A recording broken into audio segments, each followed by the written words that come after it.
ইব্রাহিম খলিলুল্লাহর ইন্তেকালের সময় ঘনিয়ে গেল।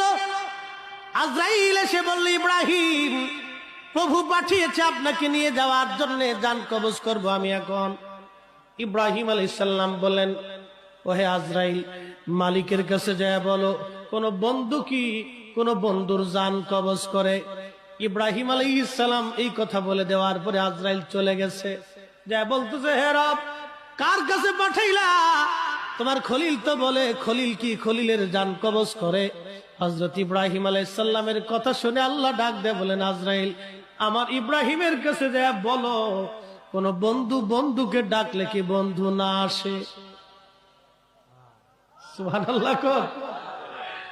আমার নবী ইন্তেকাল করবে, আল্লাহ জিব্রাইলকে পাঠাইলেন 3 দিন। ও জিব্রাইল, খবর না আমার নবী কেমন আছে।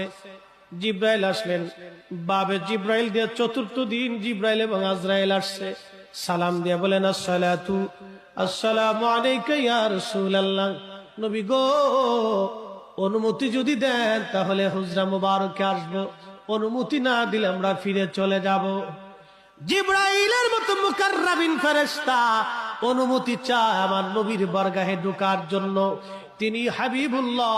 নবী অনুমতি দেওয়ার পরে আজরাইল ঢুকলেন, সালাম দিয়ে বলেন, হুজুর, আল্লাহর ফরমান, আপনি যদি চান তাহলে আপনার জান কবজ করব, আর যদি না চান আমি ফিরে চলে যাব।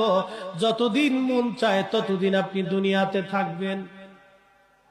জিব্রাইল ডেকে বলে, হুজুর, হুকুম দিলে চলে যাব।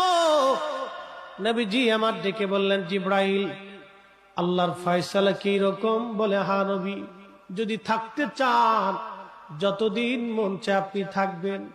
নবী গো, আল্লাহর হুকুম, যতদিন মন চায় আপনি ততদিন থাকবেন।